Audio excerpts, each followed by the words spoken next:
dan berhubung lancar, saya dan Pak Frans akan mempersilakan untuk pembicara kita yang selalu bikin heboh di Indonesia. Kita doakan semua lancar internetnya untuk kita bisa dapat energinya beliau. Kita panggilkan Om Awe.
Wongso terlahir dari keluarga miskin dan sederhana di Kota Malang, Jawa Timur.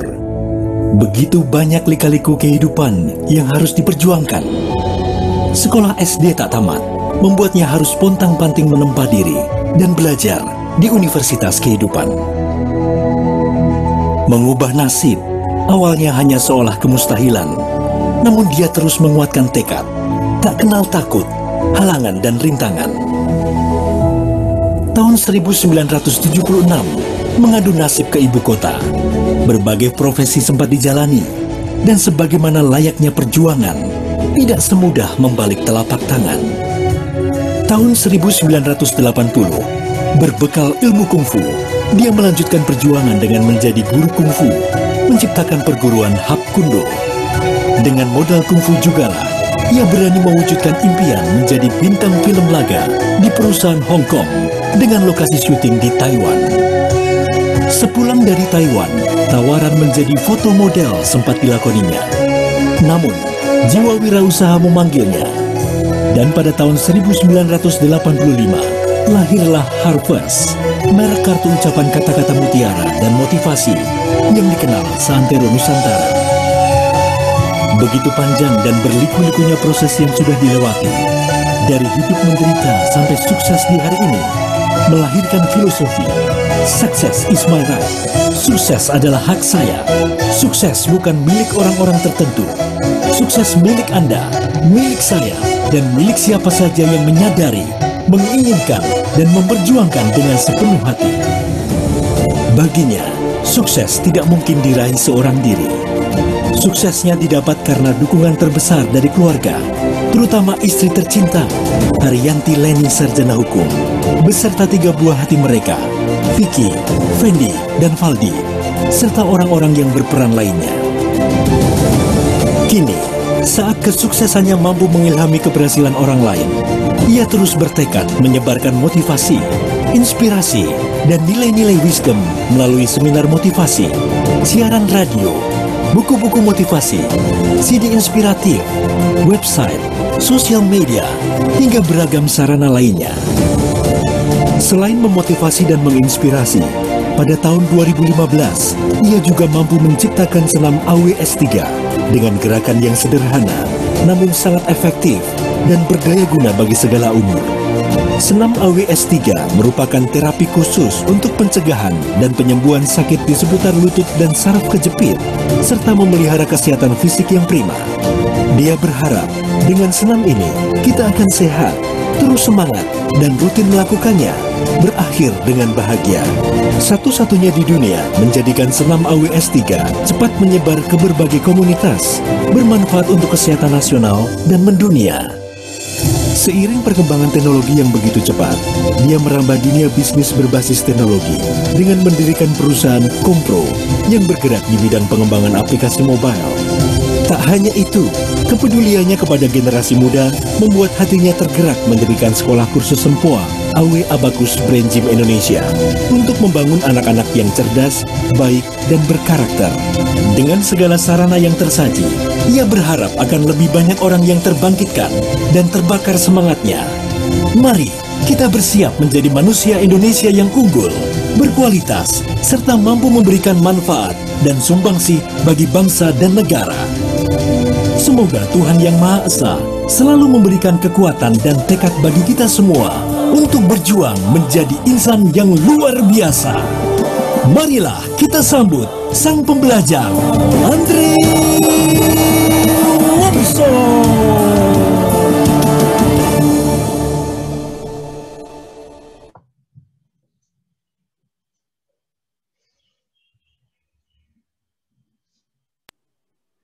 Ya, silakan Om Awe. Baik, copot dulu. Ya. Ya. Luar biasa. Ya,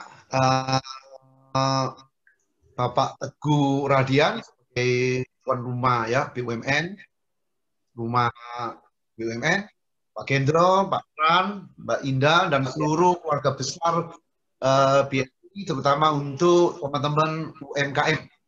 Selamat siang, luar biasa. Luar biasa. Ya, tidak terasa kondisinya pandemi pasti seperti ini ya.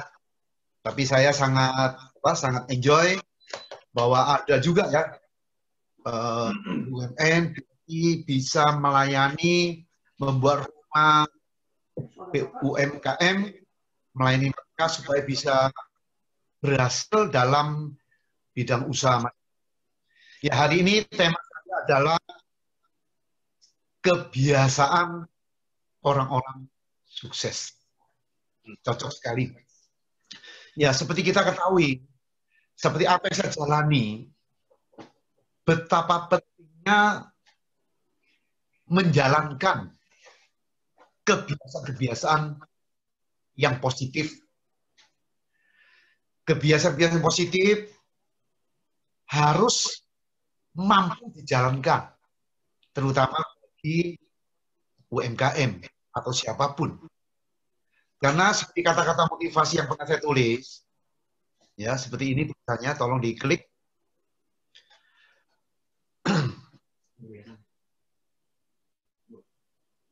Nyangkut ya, nyangkut lagi.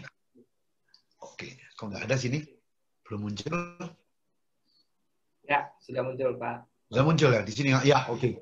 Kebiasaan baik sulit dibentuk dan dibiasakan. Namun sangat bermanfaat untuk hari esok. Nah, ini kebiasaan baik, terutama bagi para UMKM yang mau berhasil. Kita butuhkan sebanyak mungkin kebiasaan untuk menunjang usaha kita. Memang kebiasaan baik sulit dibentuk, sulit dibiasakan, tapi sangat bermanfaat untuk hari esok. Ini merupakan satu komponen untuk orang berhasil. Sebenarnya kebiasaan jelek mudah dijalani, malas-malasan, ogah-ogahan, ya, kurang rajin, tidak disiplin, itu gampang banget. Kebiasaan jelek mudah dijalankan, tetapi pasti akan mempersulit, bahkan bisa menghancurkan kita di masa depan. Maka ini adalah sebuah pilihan, ya. Setelah melewati sekian lama saya jadi motivator, tentunya juga mempelajari begitu banyak orang-orang sukses di dunia. Nah, ini ada beberapa poin yang mau saya sharingkan untuk teman-teman UMKM. Pertama, satu, kebiasaan orang sukses ini kebiasaan berpikir besar. Think big.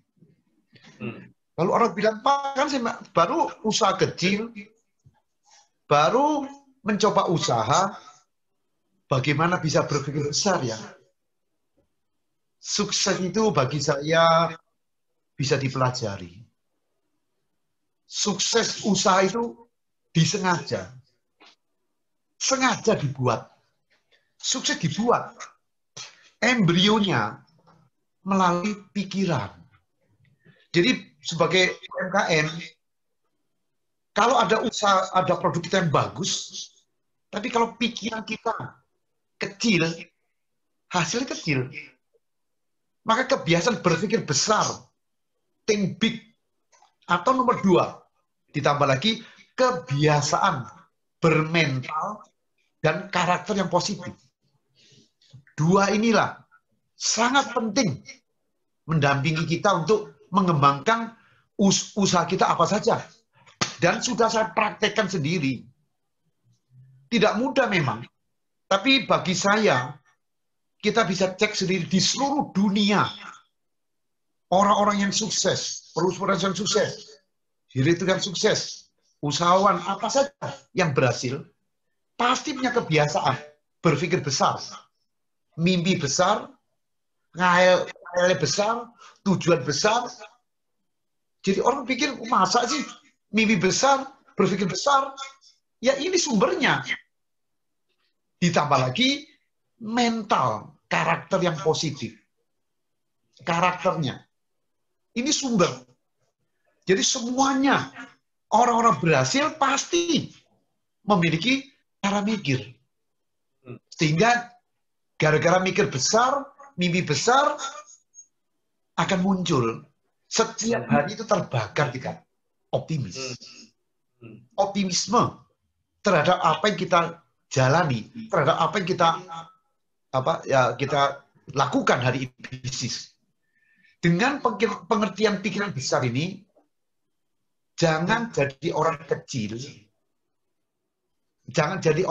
Jadilah orang kecil yang berpikir besar. Bukan jadi orang besar yang berpikir kecil. Semua di dunia ini kita bisa cek. Orang-orang yang berhasil, mungkin sama seperti kita. Mungkin hari ini teman-teman UMKM ada salah di antara ratusan yang ikut webinar ini mungkin terkecil. Mungkin dampak karena pandemi ini miskin, terbatas. Tidak apa-apa. Yang penting kita masih ada nggak api. Kalau api pikiran tidak punya, api motivasi tidak punya, mental tidak punya, apapun produk yang kita pegang hari ini dengan hidup pasti mati. Dan itu semua ada perubahan. Dunia selalu berputar. Orang-orang luar biasa, orang sukses luar biasa, yang tadinya sama seperti kita, ya bisa miskin, kurang sekolah, orang gunung, orang mana aja bisa. Tapi ternyata banyak banget yang dibuktikan bisa sukses. Be a small man who thinks big, not a big man who thinks small. Jadi orang kecil yang berpikir besar. Pak, apa nggak ngayal gede, Pak ya? Nggak apa-apa, ngayal nggak bayar. Mimpi nggak bayar. Mimpi besar nggak bayar. Yang berat adalah jalani atau tidak. Kalau kita tidak menjalankan, itu yang susah. Jadi semua embrionya dari pikiran. Pikiran ini yang membuat kita ini bisa berkembang. Ingat, pikiran adalah anugerah Tuhan yang punya kekuatan luar biasa.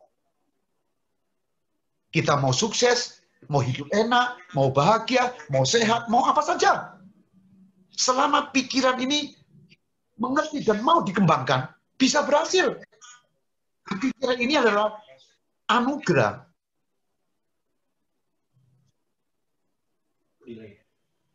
Agak delay ya. Maka sama. Sebelum kita sukses, sebelum kita berhasil, apalagi di bidang UMKM.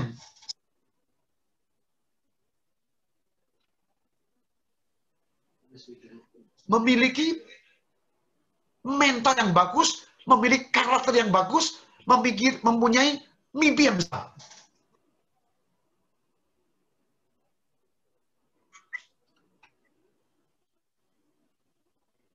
Jadi saya ingat sendiri saya, bayangkan seorang yang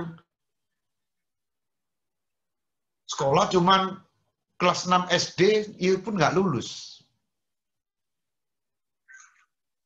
Berangkat ke Jakarta tanpa modal, Modalnya cuma satu, nabrak kanan kiri.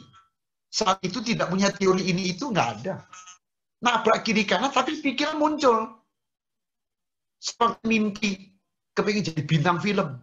Bisa. Ini bisa terjadi. Pulang Indonesia, mimpi menjadi pengusaha. Mau jadi raja kartu. Bisa terjadi. Dari situ saya mengambil kesimpulan bahwa betapa bahagianya orang punya kesehatan mental. Sama seperti kita. Apapun yang usaha Anda, harus punya keyakinan, punya karakter, punya optimisme, punya mental bahwa apa yang saya kerjakan bisa berhasil. Itu kata kita aja, bisa berhasil. Itu pengembangan udah beda sekali. Apalagi masa pandemik seperti ini. Membuat kita ini mental jadi drop. Padahal kita tahu 90% perusahaan-perusahaan mengalami guncangan. Kecuali yang tertentu. Pengiriman barang mungkin, ada makan-makan tertentu yang laku. Tetapi 90% mengalami kemunduran. Tapi ada juga yang bisa maju. Kenapa? Saya pernah cerita di sebuah kondisi seperti ini. Ada orang yang usahawan baru mengerti tentang online. Jual barang. Omset pertama 70 juta. Begitu yakin, berjuang, berusaha, ada mimpi. 8 bulan kemudian omsetnya jadi 800 juta. Oh, bukan, sorry, 700 juta menjadi 74 miliar, sorry. Begitu besar sekali penggulungannya. Gulungannya, kenapa bisa terjadi? Dari sini menunjukkan bahwa kehidupan itu terus berubah. Dan kesempatan besar kita. Menunggu siapa? Menunggu yang yakin terhadap produknya. Yang punya pikiran besar. Yang punya tujuan besar. Punya target besar. Mau kerja keras. Ini semua masalah sikap mental dan cara berpikir. Waktu saya usaha mulai kecil-kecilan, sudah punya pikiran. Mau jadi raja kartu. Mau jadi raja kartu. Padahal kerja di tempat kos-kosan kecil. Orang lihat, ini kerja apa sih? Cuman kartu begini mana bisa sukses. Maka pada saat Anda sekali hari ini kerja, usaha apapun, jangan dipengaruhi oleh sekeliling. Yang penting kita punya keyakinan tidak terhadap produk yang kita yakini. Kalau itu punya, berarti mental dan pikiran itu akan menjadi pendorong kita. Mendorong untuk maju. Maka betapa pentingnya cara berpikir ini dimanapun berada. Semuanya orang-orang yang sukses pasti punya pikiran yang besar. Punya ambisi besar. Punya spirit besar. Dan mental karakter. Karakter jiwanya yang baik. Umpama kita dapat kredit dari BRI. Itu digunakan dengan baik, benar, jaga karakter supaya kepercayaan diri kita ini ada, dipercaya oleh perusahaan sehingga kita bisa mengembangkan produk yang bagus, jaga supaya tidak dikurangi, supaya kita mau ngambil lebih banyak untung, mengurangi semua itu udah karakter kita nggak cukup untuk jadi entrepreneur. Maka dengan pengertian berpikir besar, mental karakter, hidup kita nih tiap hari nih ada optimisme. Yakin sekali produk akan jalan. Ya ini dibutuhkan. Ada 4 tipe ya, saya ungkapkan ini paling penting. Ada 4 tipe sikap mental, optimis dan pesimis. Tipe pertama adalah orang yang pesimis pasif. Bangun tidur, waduh, pesimis, lihat corona seperti ini, COVID-19 seperti ini, drop mentalnya. Kerjanya pasif asal-asalan. Cuman doa diperkuat. Minta supaya bisa lancar kehidupan kita. Supaya bisa lancar bisnis kita. Tidak mungkin. Doa diperkuat, pesimis diperkuat. Pasif terus. Ya nggak ada, ini bisnis. Bisnis ini tidak sekedar doa, harus kerja keras. Sama seperti kita hari ini, teman-teman UMKM tidak mengerti tentang online. Anda cuma berdoa tanpa kerja, ya nggak bisa. Harus belajar, sistem-sistem online bagaimana supaya bisa punya jalur yang bagus untuk mengembangkan. Harus belajar. Ini orang pertama, pesimis pasif. Orang kedua, pesimis aktif. Sekedar aktif. Yang penting saya jualan, Pak. Ya mudah-mudahan saya rezeki dapat. Nggak cukup. Kalau mentalnya pesimis, saat kita jualan sepi, loh ya itu sepi. Nyalakan keadaan, menyalahkan orang lain, menyalahkan pandemi. Ini berat banget. Padahal di saat tidak ada pandemi kan, di saat tidak ada COVID-19, juga banyak orang seperti ini. Pesimis pasif, pesimis aktif. Doa diperkuat. Tetap gagal. Karena mentalnya pesimis. Ini dua orang ini banyak banget di dunia. Sangat banyak. Ya, lebih dari 75% penghuni dunia ini. Maka orang yang sukses berapa orangnya? Orang yang sukses benar-benar sukses loh. Cuma 3%. Kita dari bagian dari mereka harusnya. Makanya dia dibuang sebagai usahawan, sebagai UMKM, mentalnya, karakternya, cara mikirnya harus bersih dari ini. Pesimis pasif, pesimis aktif. Satu lagi, orang ketiga adalah orang yang optimis tapi pasif. Gimana kamu kerjanya usaha UMKM ini? Iya Pak, tunggu COVID-19 nanti kalau tahun 2020 selesai 2021 saya akan lebih giat lagi. Ternyata bukan hilang 2021, COVID-19 makin banyak. Jadi nunggu. Nggak bisa. Belajar nggak bisa nunggu. Bisnis nggak bisa nunggu.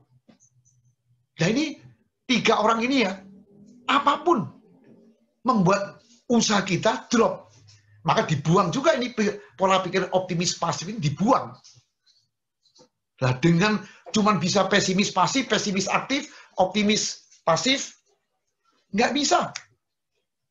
Maka dengan pikiran seperti ini, seperti ajaran dalam Islam mengatakan, Allah tidak akan merubah nasib satu kaum jika kaum itu tidak merubah dirinya sendiri.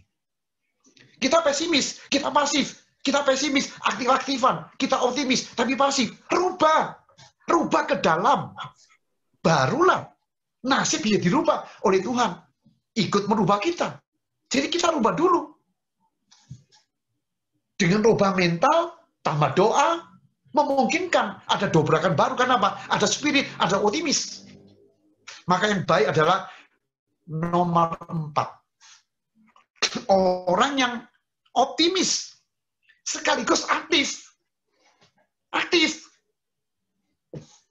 Kita sebagai UMKM harus aktif, harus optimis, cari cara macam-macam, belajar macam-macam. Seperti apa diomongkan oleh Pak Gendro dan Pak Fran tadi. Jadi optimis aktif merupakan satu embrio bagi UMKM. Kalau itu nggak punya, jangan harap. Pasti akan gagal. Selalu optimis dan terus belajar. Sudah saya lewati. Hidup ini optimis. Apapun keadaan kita, terserah. Saya sudah buktikan sendiri. Sekolah kurang, pengalaman nggak ada, nabrak kanan kiri, terus jalan. Terus belajar, terus optimis. Dianggap orang gila. Tapi ternyata makin mempelajari. Pikiran itu luar biasa. Dalam diri manusia ada 2 mekanis. Satu mesin sukses, satu mesin gagal. Kalau kita berpikirnya mesin gagal, ketemunya orang gagal melulu. Beritanya gagal melulu. Ketemu orang yang pelanggan juga pelanggannya gagal. Mesinnya jalan.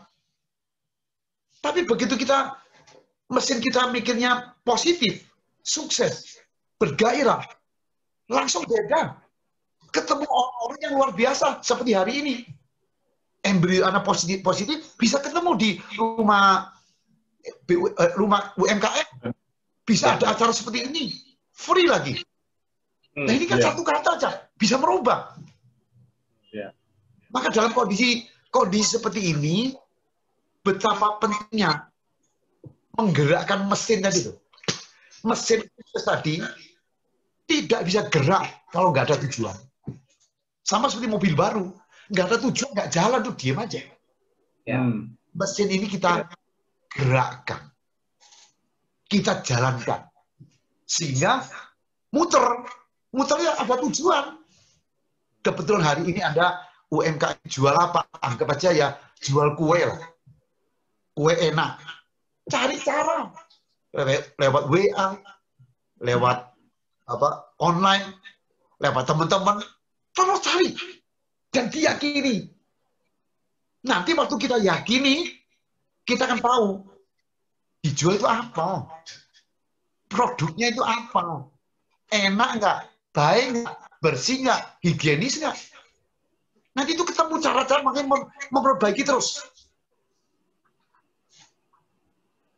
Kondisi seperti inilah yang dimulai dari cara mikir. Sehingga tiap hari penuh syukur, doa, yakin, optimis, belajar. Makin berat kondisi sekarang ini, tetap optimisme ini pembelajaran.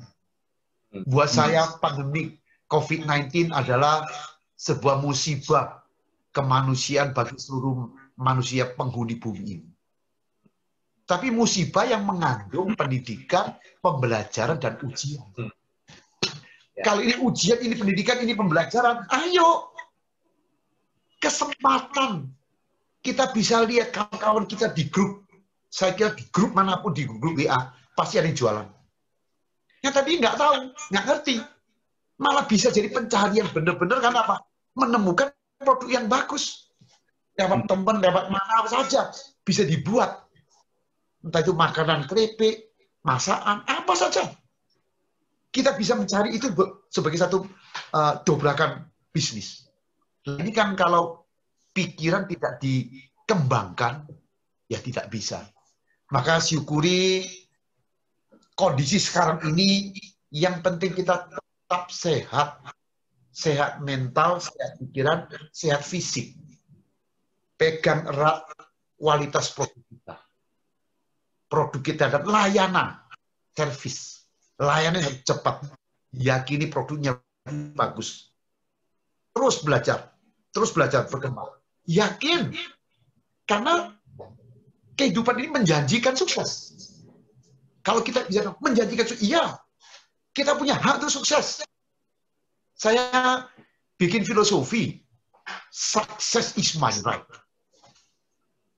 Sukses adalah hak saya. Kalau kita bisa orang lain sukses, wah buka lapak, wah raksasa gede, dulu juga kecil.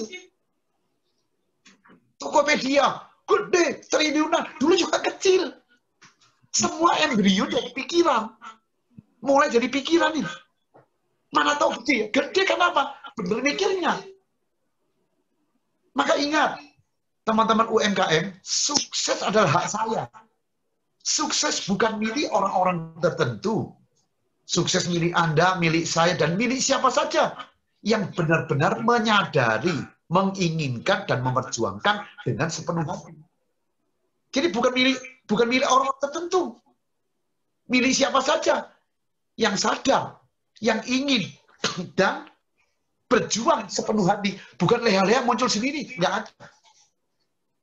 Apalagi zaman sekarang, zaman online. Bapak, Ibu, teman-teman UMKM yang belum mengerti, harus kejar. Harus mengejar. Ngejar ilmu untuk supaya seimbang. Untuk mengembangkan diri ke depan. Maka dengan pengertian seperti ini, yakin punya pengertian success is my right, punya produk yang bagus, akan berkembang, bertumbuh. Maka betapa pentingnya poin 1 dan poin 2, kebiasaan berpikir besar, think big, kebiasaan bermental dan berkarakter positif. masuk ke poin ketiga.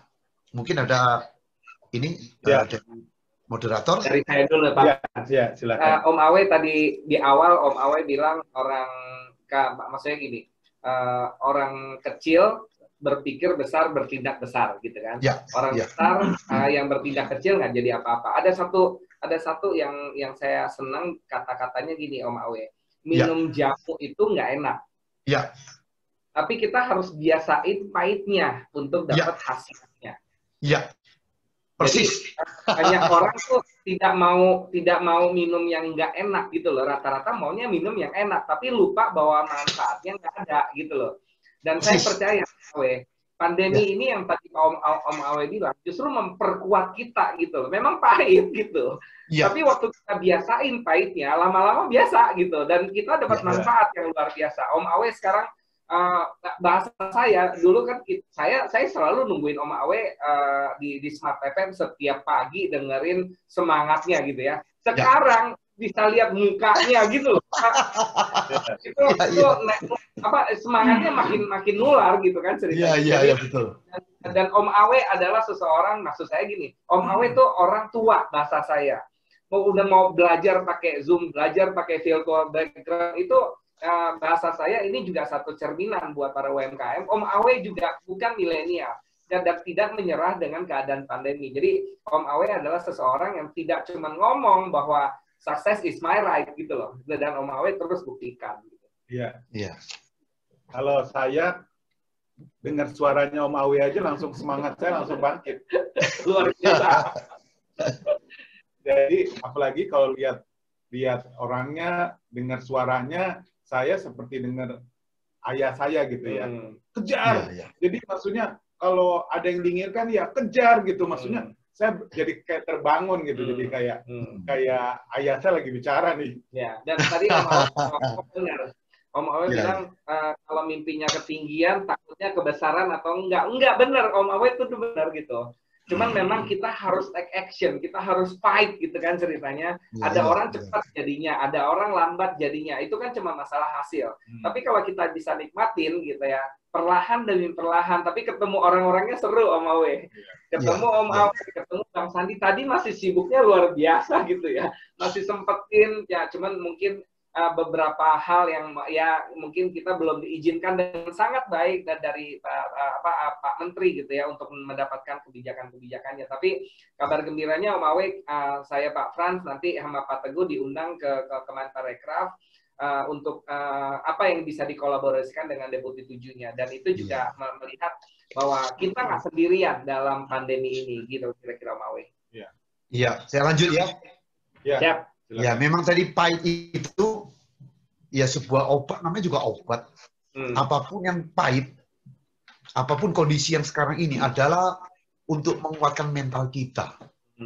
Maka sebagai petualang, sebagai petualang bisnis, yaitu harus punya pikiran besar, siap menghadapi pil pahit, seperti poin yang ketiga.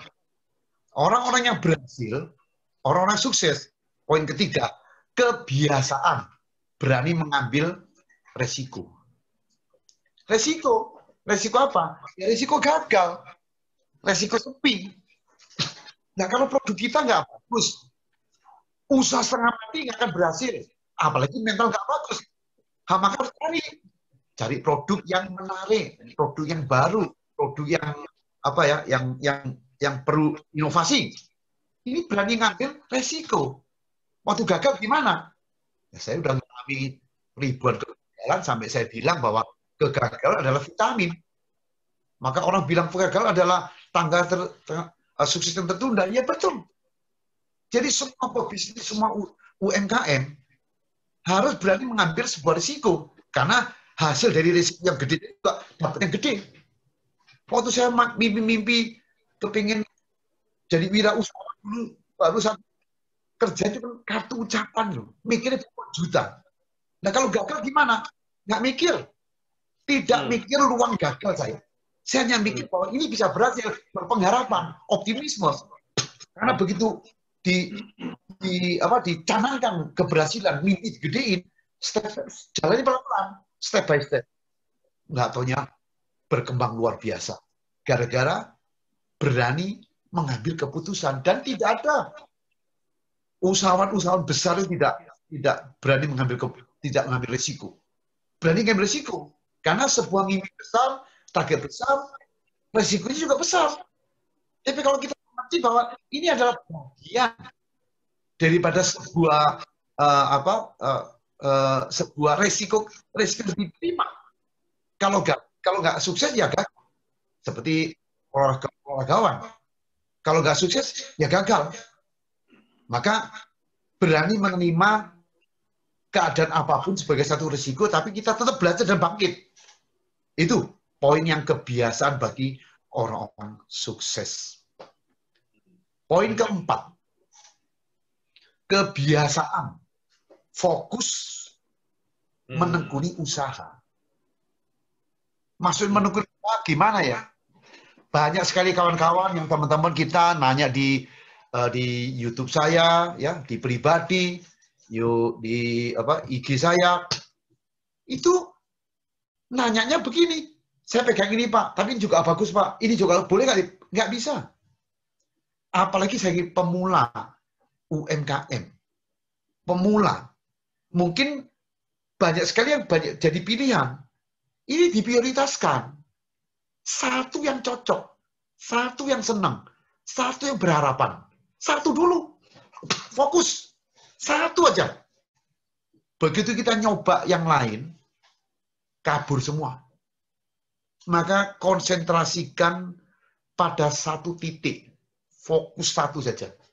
Kalau satu sudah berhasil, sudah bisa didelegasikan, sudah punya modal, berpikir yang lain. Untuk mengembangkan bidang lain atau berkolaborasi. Ya, seperti teman-teman tadi bilang, Pak Gendro dan Pak Frank Budi tadi, bisa berkolaborasi dengan orang lain karena kita sudah punya modal. Atau punya ilmu yang lain, dikembangkan.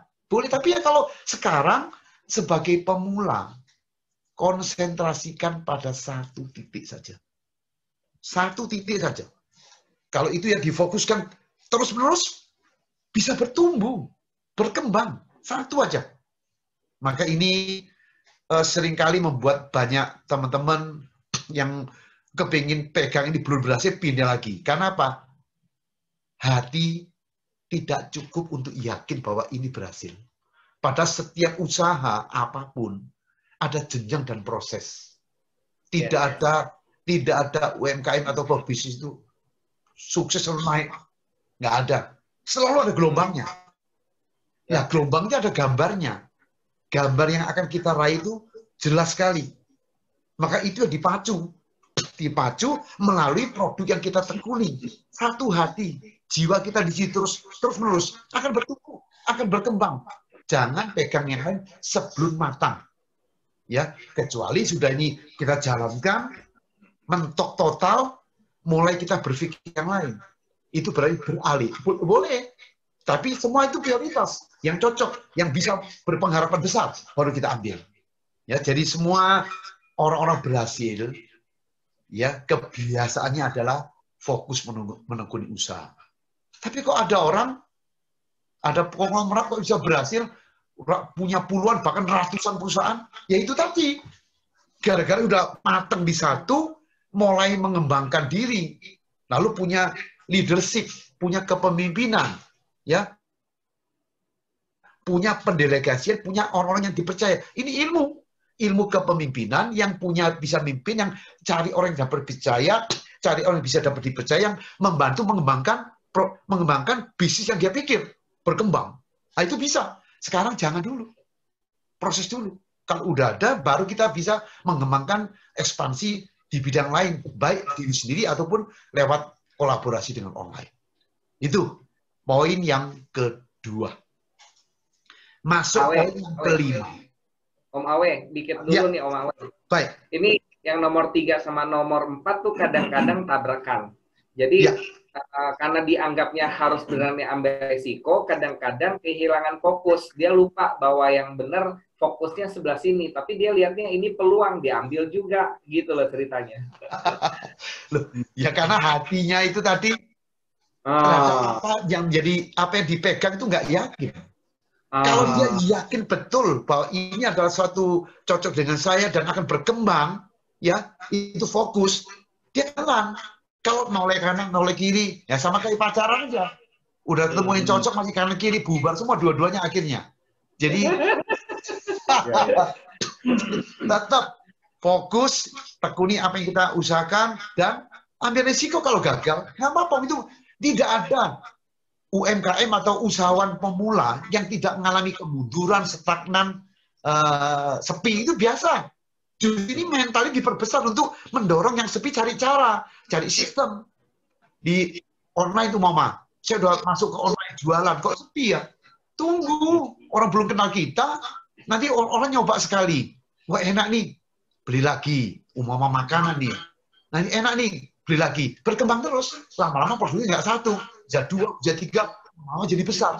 Nah kalau pada seorang beli satu, ya kok nggak enak, ya mati. Jadi itu kita fokuskan pada produk yang lebih bagus. Itu udah muncul lah nanti kreativitas untuk membantu mengembangkan produk kita. Itu yang utama. Ya. Mantap. Kita masuk ke poin yang kelima. Ya, tinggal 2 lagi. Kebiasaan. Ya, berusaha lebih baik. Apa maksudnya? Kita lihat bidang apapun, usaha apapun, terutama teknologi ya, HP gitu aja. Makin lama makin bagus, makin lama makin canggih. Berusaha lebih baik. Di dalam bahasa Inggris dikatakan, if better is possible, good is not enough. Jika lebih baik itu memungkinkan, baik saja nggak cukup. Jadi ini bidangnya macam-macam. Produk umpama bisa diperkecil, diperbanyak, dusnya, covernya, warnanya, macamnya, itu udah berusaha lebih baik. Bisa macam-macam.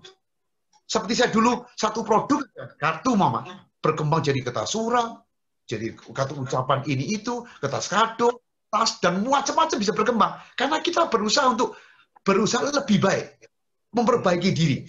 Ya, jadi kalau kita mau lebih baik lagi, jadi dibutuhkan apa? Kreativitas. Inovasi itu jantungnya usaha. Ya, selalu saya bilang sebagai pengusaha butuh 2 macam.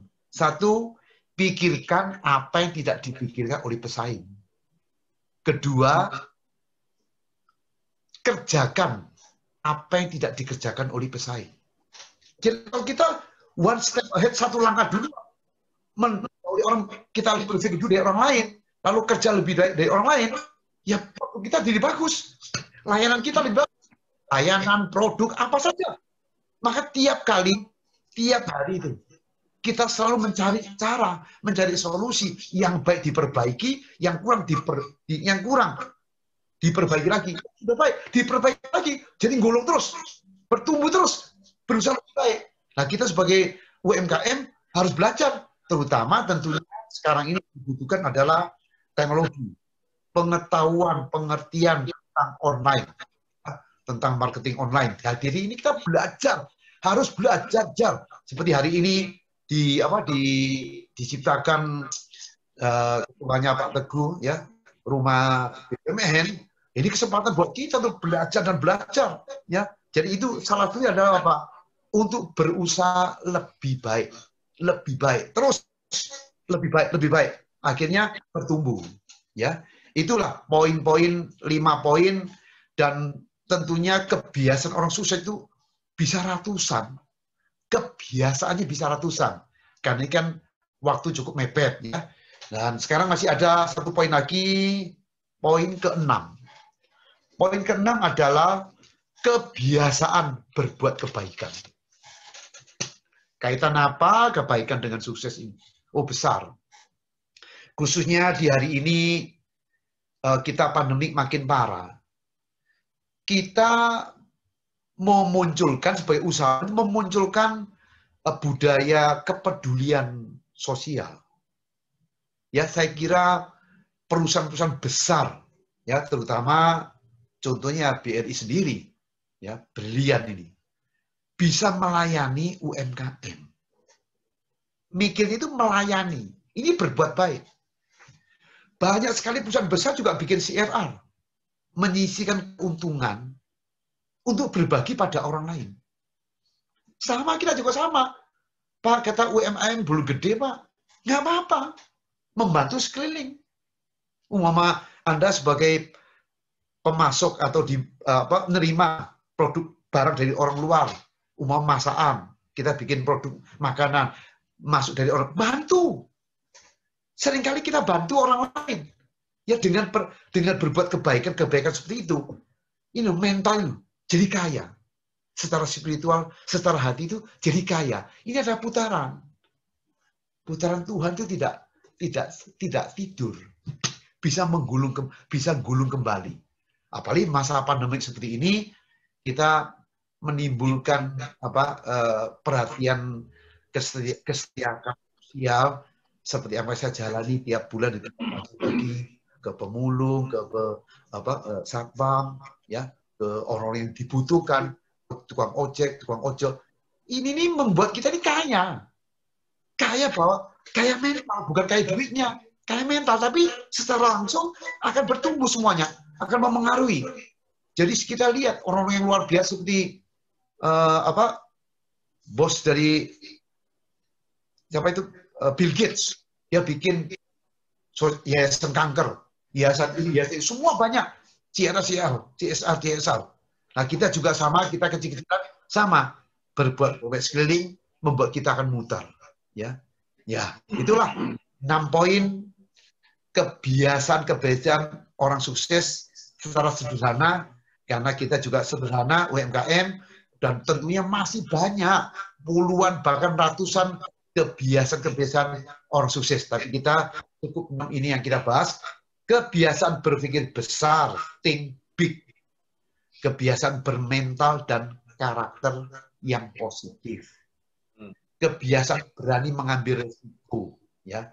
Alot, ulet, gigi, gagal, terima. Rubah, belajar, bangkit lagi. 4, kebiasaan fokus menekuni usaha. Fokus, ya. Satu usaha dikembangkan dulu. Baru dikembangkan yang lain. 5, kebiasaan berusaha lebih baik. Ya, terus belajar. Seperti dalam bahasa Jepang namanya kaisan, ya. Berkesinambungan.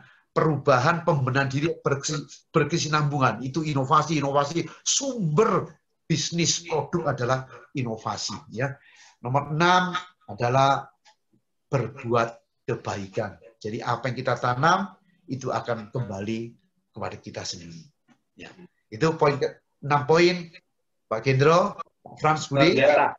Ya.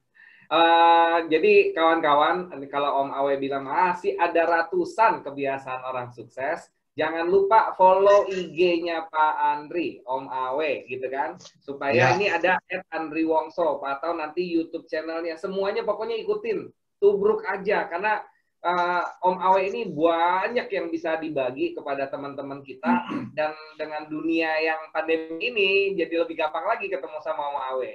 Ilmunya juga jadi lebih gampang karena bisa langsung didengar kapanpun juga. Kalau dulu saya mesti nungguin setiap Senin pagi-pagi gitu loh Om Awe. Sekarang kapanpun, 24 jam saya tinggal putar lagi YouTube-nya Om Awe, itu luar biasa. Jadi sekali lagi kawan-kawan jangan terlalu jauh-jauh kalau lagi kehilangan semangat. Langsung hubungin Om Awe di Andri Wongso Instagram. Jadi Om Awe, saya tertarik yang soal berbuat kebaikan, ya. Saya lihat itu orang yang sukses dan mau bantu keluarganya, lingkungannya, itu bisa lebih suksesnya berlipat-lipat, ya Om Awe, ya. Iya, jelas. Karena itu dampaknya kan kita jadi kaya secara spiritual, kaya batin, kaya hati. Itu utama, ya, membuat kita ini apa ya, karena kita yang cari, kita tidak hanya uang, sekeliling kita juga butuh, sehingga kalau kita bisa membantu orang lain, apalagi customer, orang ini nggak ada kaitan, kita bisa bantu, apalagi customer kita, berarti kita mau memberi layanan kepuasan pelanggan, seperti istilahnya dalam marketing itu, marketing kuno lah, need and want, kebutuhan pelanggan diberikan kepuasan pelanggan. Kalau pelanggan puas akan terjadi loyalitas. Apalagi sekeliling kita yang nggak kenal nggak apa, kita bagi-bagi, nggak masalah. Itu justru buat saya satu sikap hidup yang positif sekali. Kalau orang lain bisa Anda perhatikan, yang nggak ada hubungan, apalagi pelanggan Anda. Wah, itu akan membuat kita tumbuh. Lagi ya. Dan saya percaya dengan kebaikan Om Awe yang luar biasa ini, 1 jam Om Awe lancar. Lancar, luar biasa Om Awe. Dekat-dekat juga Om Awe saya. Oke. Ya, mungkin ini banyak sih pertanyaan yang ditanyakan kepada Om Awe yang nggak mungkin kami tanyakan satu persatu. Saya kayak Om Awe nggak bisa nemenin kita juga lama-lama karena waktu kita booking sama Om Awe juga tidak terlalu lama. Iya, jadi, karena muncul lagi akan muncul dengan apa? Ya, jadi jangan lupa terus follow Instagramnya Om Awe juga, Andri Wongso, kemudian YouTube-nya segala macam. TikTok-nya juga. TikTok yang baru. TikTok-nya juga luar biasa. Waduh, luar biasa TikTok-nya. Ya, jadi ini ada Om Awe Andri Wongso Instagram, kemudian Om Andri Wongso @andriwongso, kemudian ada Facebook-nya Andri Wongso page dan ada andriwongso.com. Sekali lagi. Jadi Om Awe nggak jauh-jauh kok dari kita. Dia ada di sekeliling kita. Om Awe siap terus berbagi sama kita. Dan terima kasih Om Awe, terus diberikan kesehatan. Supaya bisa jadi motivator yang luar biasa membuat semua orang Indonesia tertular semangatnya Om Awe. Terima kasih Om Awe. Ya, terima kasih Om Awe. Semoga menjadi berkat buat kita semua yang sudah mendengarkan. Ya. Oke, nah melanjutkan apa yang Om Awe ngomong tadi pagi. Jadi Om Awe udah kasih nih 6 kebiasaan. Cuman sekarang pertanyaannya, apakah teman-teman mau mencobanya terus-terusan gitu? Betul. Dan kalau tadi saya tersindir sama Om Awe, kalau udah terus-terusan masih bahasanya kok belum jadi-jadi, ya berarti kita udah mulai nggak yakin nih sama apa yang kita kerjain. Jadi Om Awe mengembalikan keyakinan saya bahwa walaupun sudah sekian tahun, 2 tahun, 15 tahun, apapun juga, ya ini yang membuat saya tetap yakin sebenarnya Pak Frans. Jadi bukan menyindir lah, mengingatkan saya bahwa saya sudah benar gitu ya.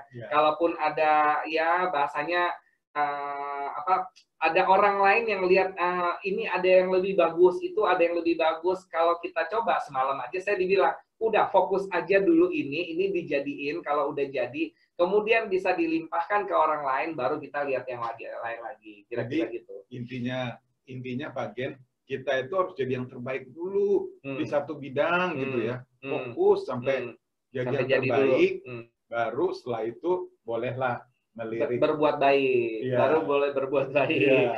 Sekarang kalau terlalu banyak berbuat baik, kemudian nggak pede, terus pindah sana, pindah sini. Jadi balik lagi, 6 kebiasaan ini, saya percaya teman-teman sudah catat, karena hal yang dibagikan sama Om Awe ini sederhana sekali, tapi menurut saya sekali lagi, ini nggak gampang dijalani. Tapi kalau teman-teman mau jalanin secara terus-menerus, konsisten, sampai ini jadi sebuah kebiasaan, saya percaya pada saat nanti kita sukses sama-sama gitu ya, kita catat tanggal 3 Februari kita pernah dimotivasi sama Om Awe gitu. Iya, mungkin masih ingat nggak yang pertama, think big ya, berpikir besar.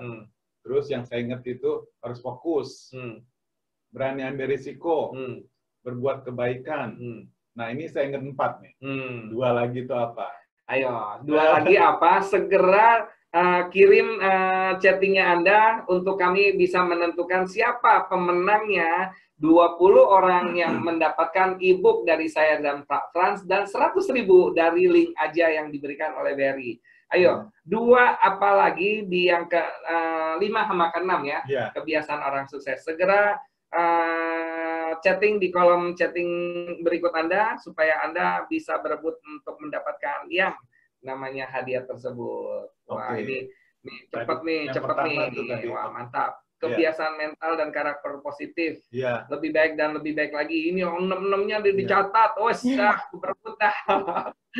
Pokoknya yang buru-buruan 20 pertama kami nanti akan coba pilihkan, dan juga kombinasi dengan beberapa yang tadi pertanyaan-pertanyaan bagus yang akan kami pilih sebagai pemenang. 20 orang mendapatkan 100.000 dari link aja, dan 2 e-book dari Gendro sama dari Pak Frans. Kira-kira gitu. Oke, mungkin di luar ini kita coba memfasilitasi 3 pertanyaan, Pak. Indah bisa bantu carikan pertanyaan yang cocok untuk kita tanyakan, Indah? Bisa, Pak. Saya carikan dulu ya. Kebanyakan chatting ini. Wah, Langsung. banyak banget. Ini hari ini luar biasa. Luar biasa. 500 Sampai orang Zoom, kemudian 150 ada di YouTube. Berarti kita lihat ada 650 orang hari ini. Oke, Indah. tunggu ya Pak, bentar ya Pak. Saya Banyak banget ya. Cari banyak dulu, banget Pak. ini sampai waduh. Oh my. Mau foto sama Om Awe, langsung minta IG live aja sama Om Awe.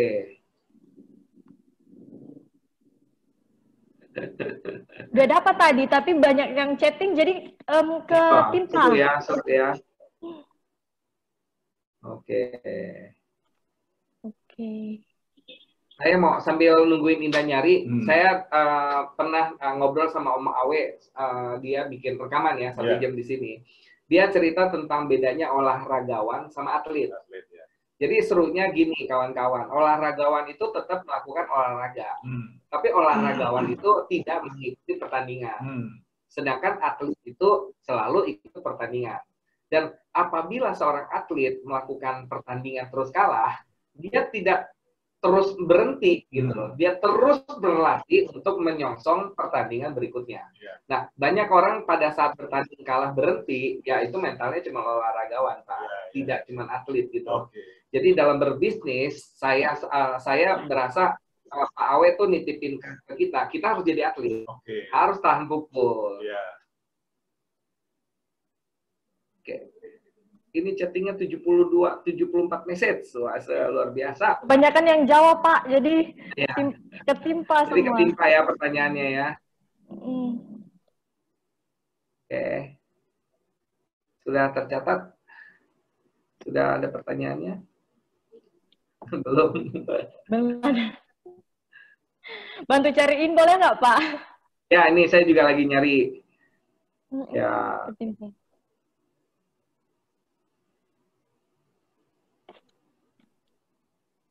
Nah, saya ambil satu deh. Saya udah produksi rempeyek, bumbu pecel, produksi sendiri, pemasaran sendiri, jadi kurang sukses. Mohon jalan keluar pemasarannya. Terima kasih dari Bu Siti Jatim. Iya, ya kembali lagi apakah sudah ada di sosial media?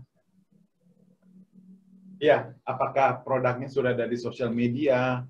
Fotonya sudah bagus, copywriting-nya, kata-katanya itu sudah menarik, ada promosinya, terus ada di marketplace ya. Jadi mungkin yang pertama sih harus belajar media sosial. Kemudian harus belajar upload produk di marketplace, Ibu Siti. Karena dengan ini bahasanya kita buka toko tanpa harus modal buat buka toko gitu ceritanya. Dan cuman memang modalnya sekarang malah dibikin foto yang bagus, mesti kreatif ceritain ini bumbunya bikinnya kenapa enak dan seterusnya. Ditambah kalau bisa Ibu kenal artis atau selebgram gitu ya, di Instagram tuh banyak juga tuh selebgram yang bisa mengendorse bumbunya Ibu gitu loh ceritanya. Terus sudah gitu ditambah dengan upload ke marketplace sehingga nanti orang ya ada 1, 2, kadang-kadang 3. Awal-awal memang berat Pak. Pak, kok udah di-upload di marketplace, udah bikin media sosial, sebulan ada laku cuma 2 gitu kan. Ya karena belum tahu caranya. Pelan-pelan dicari tahu terus caranya sampai nanti ketemu caranya. Dan balik lagi memang nggak mudah sekali lagi Bu Siti, tapi saya setelah sekian periode ya, saya kan bilang 8 bulan terakhir, 10 bulan terakhir saya makin nemu platformnya. Padahal 5 tahun yang lalu saya udah mulai nggak nemu-nemu gitu kan ceritanya. Jadi bergaul sebanyak sama Pak Frans, saya makin terbuka. Oh gitu toh caranya, oh gini toh caranya. Belajar Bu Siti di dunianya online. Termasuk cari reseller, bikin e-katalog di WhatsApp Business. Oke, ini ada pertanyaan kedua. Indah belum nemu, saya yang kedua ya Indah. Awal saya pedagang rumahan, banyak order, by order, jadi tidak bermimpi punya usaha atau punya karyawan. Akhirnya sekarang bermimpi, usaha saya sekarang bakery dengan konsep cafe dengan ada resto dan coffee shop. Mantap, ini luar biasa. Ini nggak ada pertanyaan nih Pak ya. Ini karena kalau udah berani bermimpi, saya yakin cari cara akhirnya gitu ya. Oke, sosmed saya banyak yang request, tapi jasa pengirimannya nolak karena barang saya termasuk senjata tajam. Oh iya. Jadi kalau jualan peso gitu ya, golok gitu ya, ternyata ekspedisinya nggak mau ngirim gitu ya ceritanya. Nah, cari info kayak Pak ya. Iya, itu ya either harus disarungin atau apa gitu ya. Sehingga jadi ada mungkin bikin kotak ya Pak ya, bikin kotak. Jadi bukan cuma sarung, tapi dalam bentuk sebuah kotak. Saya nggak tahu, tapi saya tidak tahu peraturan ekspedisi di Indonesia. Tapi coba digali lagi. Saya percaya nggak ada yang nggak mungkin di dunia ini gitu ya. Tapi kita harus balik lagi. Kita harus cari informasi. Terus bagaimana caranya supaya kita berhasil dapat satu ekspedisi yang juga bisa mengirimkan barang-barang tersebut. Betul. Ya. Ini Pak ada satu Pak, udah dapat satu. Ayo silakan. Ini ada, mohon izin Pak bertanya, jika kita sudah mencapai mimpi kita, apakah pengertian sukses itu berhenti ketika mimpi kita terwujud? Atau pengertian sukses itu tidak bisa hanya tercapainya tujuan, tapi terus berproses? Gimana tuh Pak? Saya jawab nih. Jadi pada saat tujuan awal kita udah tercapai, kesuksesan kita sudah selesai. Oleh karena itu, mulailah bikin tujuan baru. Jadi pada saat saya pertama bikin usaha, saya goalnya kan cuma satu, gimana cara dapetin kerjaan. Begitu dapat kerjaan pertama, dapat kerjaan kedua, dapat kerjaan ketiga, dapat kerjaan keempat, mulai bikin mimpi baru. Saya mau buka cabang di Bandung gitu loh. Terus udah gitu buka cabang di Surabaya. Udah nih, udah 3 cabang. Tambah lagi Semarang, tambah lagi Jogja, tambah lagi Makassar. Tambah lagi Medan. Terus tambah cabang sampai 14. Udah 14 apakah cukup? Kayaknya nggak cukup nih. Kayaknya kita mesti, saya sempat ke Filipina Pak, ngeliatin apakah perusahaan saya bisa jalan di Filipina. Gitu loh ceritanya. Terus cari terus sampai ketemu nanti titik jenuhnya gitu loh ceritanya.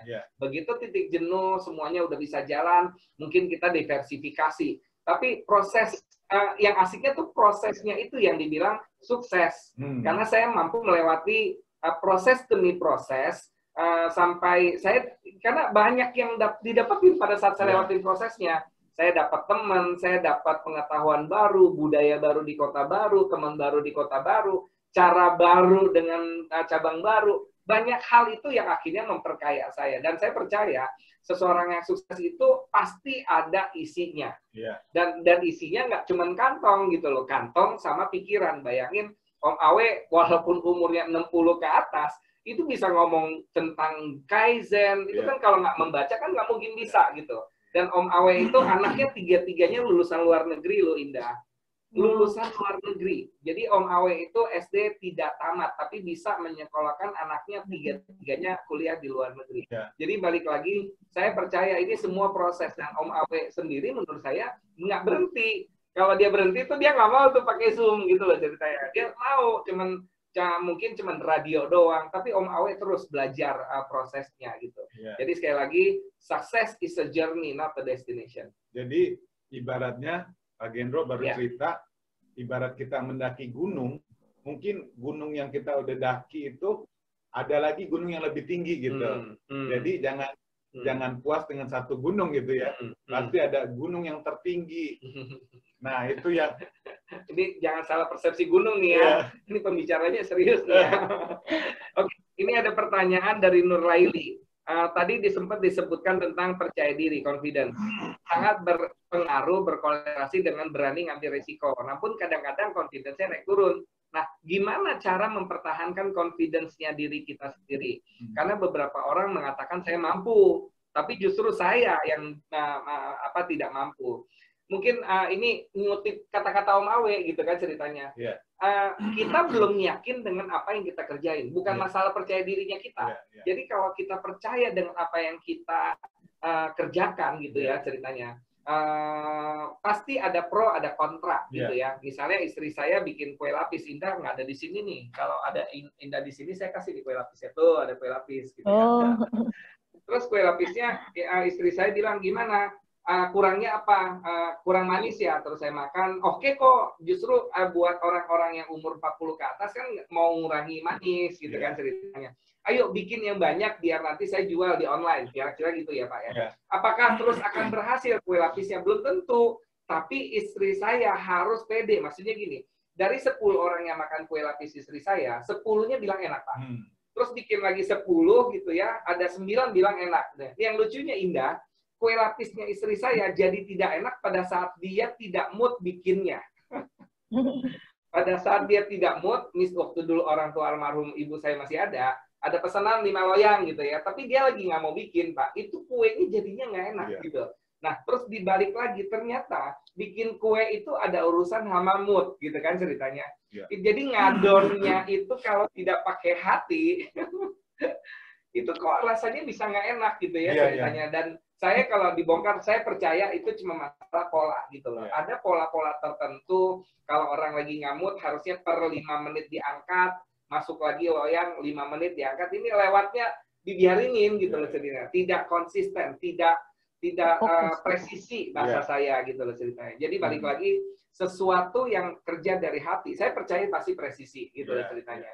Jadi balik lagi, bagaimana mempertahankan confidence, atur mood kita.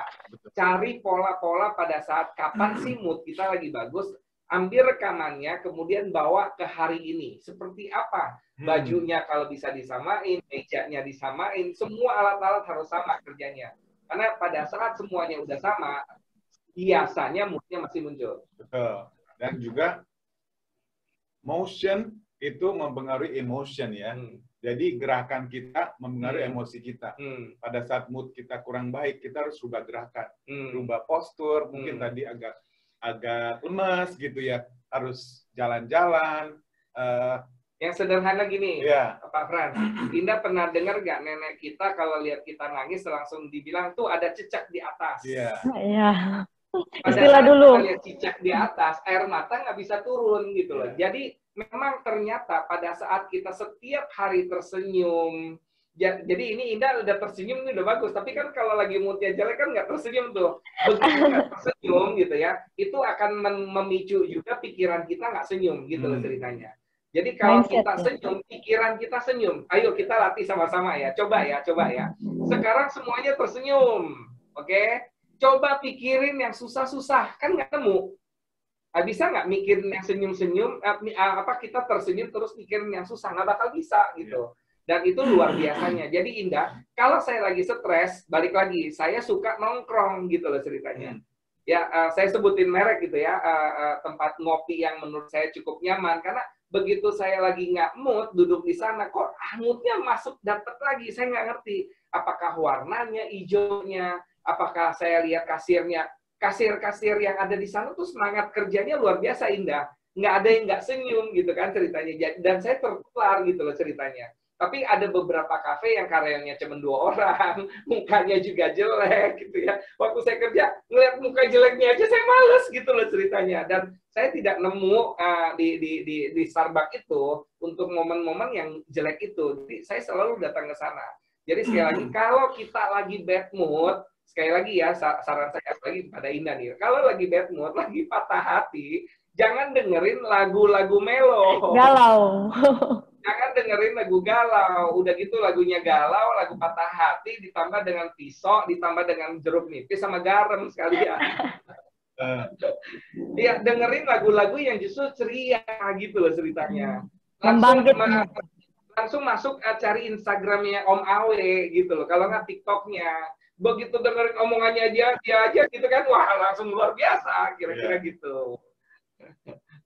Lanjut Indah, mungkin ada 1 atau 2 pertanyaan lagi sebelum kita selesaikan. Silakan. Oke. Oh ya, ada 1 Pak ini. Tadi saya sempat foto karena ketimpa-ketimpa, jadi saya foto dulu. Ya. Ini ada. Seru nih. Ya, silakan. Nah ini Pak mau izin tanya bagaimana kiat kuat kita untuk mendobrak mental-mental negatif dalam kendala-kendala di UMKM. Bercerita tentang mental nih Pak. Jadi ada ya pengaruh-pengaruh negatif terus membawa kita jadi down ya, kira-kira gitu ya. Iya. Bagaimana supaya ya jangan main sama orang-orang negatif. jangan masuk ke saluran channel, misalnya kan kalau kita baca berita tuh ada berita-berita yang miring-miring kan, Ida. Misalnya tentang demo inilah, tentang pandemi itulah, tentang ini lagi bahaya ini. Udah itu saya sekelibat aja gitu. Saya sekedar tahu, tapi saya nggak mau mendalami beritanya, Ida. Tapi justru kalau yang bagus-bagus, ada berita cerita gitu ya yang luar biasa gitu ya, saya harus habis dengar, bahkan saya akan share gitu kan ceritanya. Jadi menurut saya ada satu video yang lagi viral menurut saya yang terus menangkis masalah-masalah rasial, masalah-masalah agama gitu ya. Menurut saya ada bagusnya juga enggak, Indah, karena dia juga akhirnya memprovokasi lagi untuk membenci kaum yang sebelah sana. Udahlah, kita nggak usah benci-bencian gitu. Memang ada orang yang pengen mengutarakan satu hal gitu loh ceritanya. Ya udah nggak apa-apa, kita biar tahu dan kita nggak usah sharing lagi. Karena makin kita mendalami hal itu, terus kita kesel sendiri gitu ya, ya itu akhirnya banyak negatif gitu. Jadi sekali lagi kawan-kawan, kita yang milih apa yang kita lihat, kita yang milih apa yang kita dengar, kita milih apa yang kita kerjain gitu. Dan pilihlah pilihan-pilihan yang akan membuat kita jadi positif gitu loh ceritanya. Ya, satu lagi mungkin pertanyaan sebelum nanti kita selesaikan, karena tadi juga kita mulainya 15 menit lebih cepat ya. Boleh satu lagi, Pak? Ayo, silakan. Ya. Ini, Coach, saya itu pede tinggi, terlalu berani ketika ambil resiko. Tapi kelemahan saya ketika menentukan harga jadi nggak pede. Gimana caranya biar saya tetap terus mempertahankan harga yang kita tawarkan? Gimana nih, Pak? Jadi gini, mengambil resiko itu harus yang terukur. Jadi jangan sampai kita ambil resiko, nggak tahu apa worst case scenario-nya itu apa. Kira-kira kalau kita ambil resiko ini, apa sih resiko terburuknya? Apakah bangkrut atau kita kehilangan uang berapa besar ya? Kalau kita tahu limit kita, misalnya kita siap kehilangan 1 juta. Jadi kita bermainlah di level 1 juta. Tapi kalau misalnya 100 juta itu bisa bikin kita nggak bisa tidur, bisa bikin kita sakit. Jangan main ambil resiko yang 100 juta. Ambil resiko yang kalau kita kehilangan nggak apa-apa. Jadi kecilkan resikonya. Sehingga kita nggak akan terlalu down pada saat itu gagal. Saya lagi coba main saham nih, Pak. Jadi saya taruh uang, ya namanya juga coba-coba gitu kan. Betul, yang saya coba ini, yang saya taruh uangnya itu yang kalaupun hilang semuanya biarinlah. Tapi bukan berarti begitu taruh tuh asal-asalan mainnya. Jadi mumpung bisa mainnya kecil-kecilan, misalnya gini, Indah. Kalau asetnya Indah ada 1 M, kita main 1 juta, hilang nggak masalah dong. Betul dong? Atau 500.000 deh. 500.000 mah merem lah kalau hilang gitu kan. Tapi bukan berarti langsung taruh 500.000 gitu. Taruhnya 50.000, 50.000. Kita mau tahu polanya. Oh, ternyata kalau lagi ada berita ini malah naik. Kalau ada berita bagus malah turun gitu kan. Kita mulai ngelihatin grafiknya gitu loh. Nah, pada saat kita udah menguasai grafik, kita tambah. Tambahnya jangan 500 ke 500, tambah yang dulunya 50-50, nambahnya sekarang 100-100 gitu loh. Nah, nanti kalau udah makin tahu polanya, bukan lagi main 100-100, mainnya 250-250, kira-kira gitu. Jadi itu yang dibilang resiko yang terukur. Satu lagi, resiko yang terukur menurut saya gini, intinya adalah kalau keputusan yang kita ambil dalam hal resiko itu, apakah habis semuanya? Kalau habis cuman seujung kuku, ya udahlah, tapi juga jangan dianggap remeh. Cari polanya gitu loh ceritanya. Ya. Ibaratnya kalau punya telur, jangan taruh semuanya di satu keranjang. Taruh di beberapa keranjang. Yang resikonya berbeda-beda gitu. Oke, kawan-kawan, karena juga sudah menunjukkan pukul 3:50. Tidak berasa ya, sudah jam 4 ya.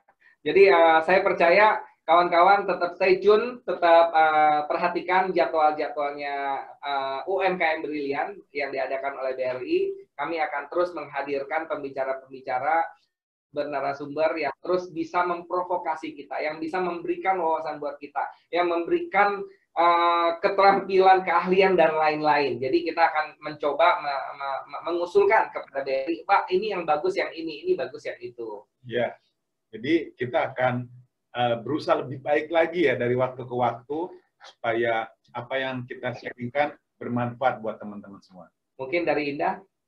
Ada satu pesan dari saya, Pak, untuk kita semua sebenarnya. Ya. Ini katanya seperti ini. Doakan apa yang kita kerjakan dan kerjakan apa yang kita doakan. Karena doa tanpa usaha adalah sia-sia. Gitu, Bapak. Oke, jadi sekali lagi, saya Gendro Salim. Saya Frans Budi. Dan saya Indah. Sampai ketemu lagi di UMKM Brilian berikutnya. Terima kasih sudah bergabung.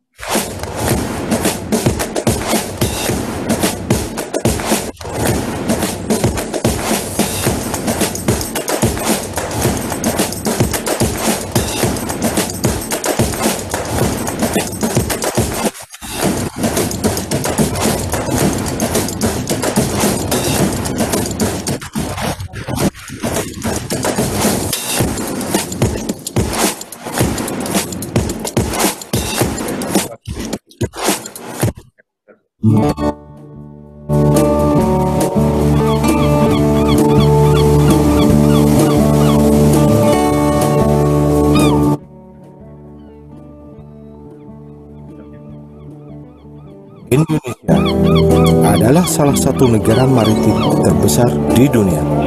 Dengan 3/4 wilayahnya yang terdiri dari laut, memiliki potensi sumber daya laut dan pesisir yang sangat besar. Seperti di Desa Moro Demak, Kecamatan Bonang, Kabupaten Demak berikut ini. Selain jenis perikanan budidaya dan tambak, sebagian besar masih mengandalkan penghasilan dari berangkat melaut untuk kemudian menjual hasil tangkapannya, baik dilelang di tempat pelelangan ikan, dijual langsung ke pembeli, atau untuk bahan olahan makanan hasil laut lainnya.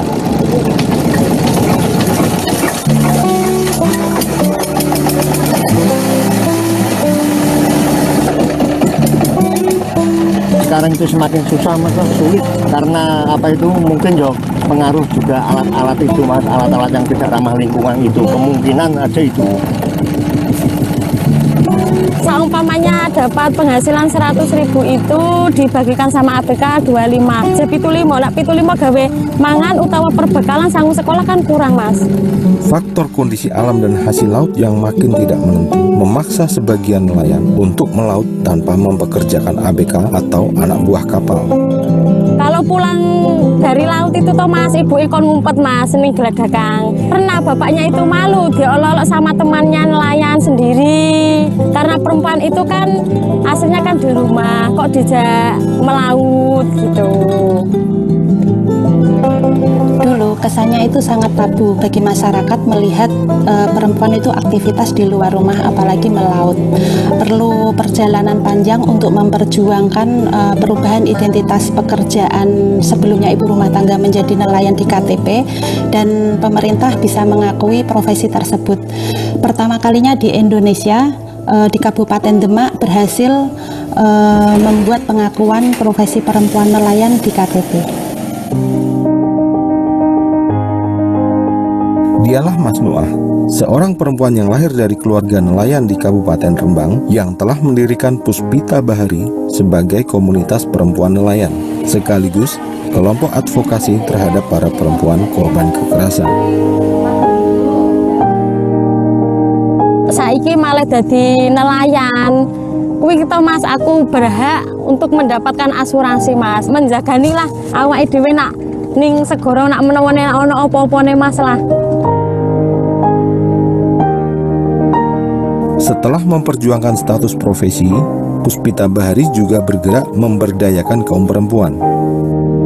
Kami melakukan gerakan pemberdayaan ekonomi yang tujuannya untuk kemandirian ekonomi perempuan nelayan atau istri-istri nelayan, sehingga perempuan ini memiliki usaha alternatif yang